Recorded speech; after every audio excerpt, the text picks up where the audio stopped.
All right, our last video for 11.2 is on making observations with data displays. So we might not be answering a specific question, but what observations can we make based on the display of the data?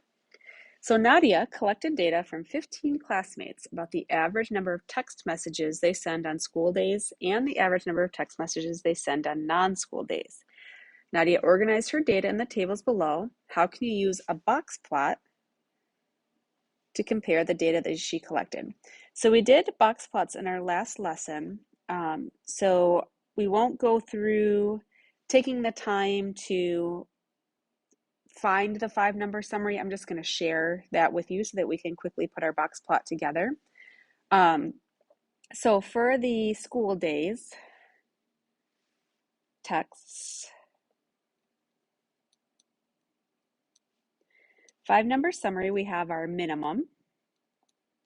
So we can see that the minimum value of, or the minimum number of texts sent on school days was 0. Nice job, students, sending 0 texts in a school day, as you should. We have our maximum number of texts was 26. So maybe that's a difference of teachers that collect phones and teachers that do not. Just interesting things we can note from data. Our Q1 value is 9. Our median. So remember, when you find the 5-number summary, you order the numbers least to greatest. Median is the very middle number, 17. So that means half the students texted less than 17 times, half the students texted more than 17 times during a school day. And then Q1 and Q3 just separate that, the bottom half and the top half, they cut those in half again. So our Q3 value is 22. And then we do look at the IQR. I ran out of room.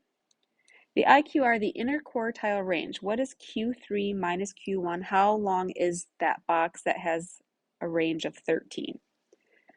All right, so let's find the same data for our non-school days. How much were students texting when they're not in school? So our minimum value, the smallest value we have up there, is 0. So good for that student. Maybe it's possible that student doesn't have a phone, or maybe they're just, I know your parents put regulations on what you guys can and can't do with phones. The most number of texts in a day was 80. Our Q1 was 40. The median, so the very middle number for non-school days, was 50. So half of the students texted less than 50 times, half of the students texted more than 50 times. Our Q3 was 60, and the IQR, the inner quartile range, is the Q3 minus Q1 is 20. All right, so we're going to take those values and we're going to go ahead and represent those in a box plot. We're going to draw them below the number line this time. We'll do the school days first. So for the school days, our minimum was 0. The IQ, or the Q1, will be the next value, was at 9. Your median comes next.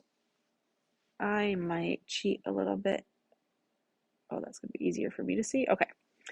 Our Q, what are we at? Median was, we said 17.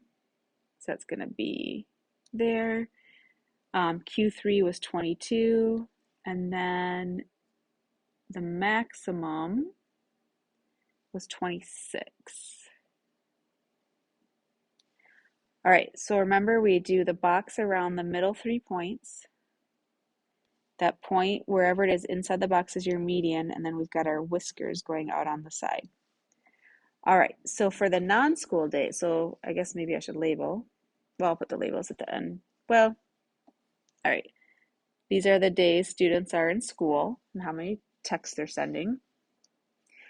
For the non-school days, our minimum was 0. Our Q1 will be next, was at 40. Oh, way over here. This is going to look very different. I'll just slide over. Our median is at 50. 50, our Q3 was at 60, and our maximum is at 80. Oh, no wonder the number line is so big. Okay, so remember we put a box around the middle 3 points. That's your median right there. Whisker goes out to the maximum value. Maybe I should have drawn it up there. And then I have to zoom out to get the minimum value. Goes all the way up to there. And then I'll make a note, this is the non-school days. All right.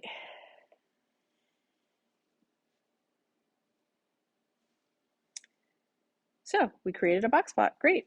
Use the data displays to make observations about the data sets. So I kind of just wrote them out for you guys, but we can talk about them. Students send far more text on non-school days than on school days. That's very clear with our box plots. We can see we only got, that was our maximum value for school, where our maximum was all the way here at 80. There's more variation in the number of texts sent on non-school days. So variation just means there's more variety in the number of text students are sending. So on a box plot, that's where things will be wider, you know, like it's going to cover more of the number line. That will show more variation. Let's see, what's our next observation? One person does not send any text on non-school days. That represents an outlier because it is far from the other data values. So if we look back at the number sets, we would have seen that here's our 0. And then after 0, I think it jumps up to 20. So that 0 would represent an outlier because the next student sends 20 texts a day, and all the students are above the 20 texts a day. So those are just some observations that we have on the data set. Last question, provide a possible explanation for each of the observations made about Nadia's data and her classmates' texting habits. All right, I'm gonna go back up to our box plots to talk about a couple things here.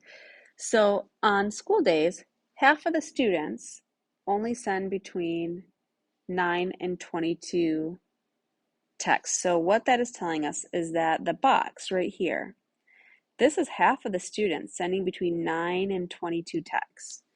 But on non-school days, half the students send between 40 and 60 texts. So a lot more texts and more of a range there. The box on non-school days is longer. So that's your interquartile range. So that's what we just talked about. Half the students have a wider range of the number of texts they're sending.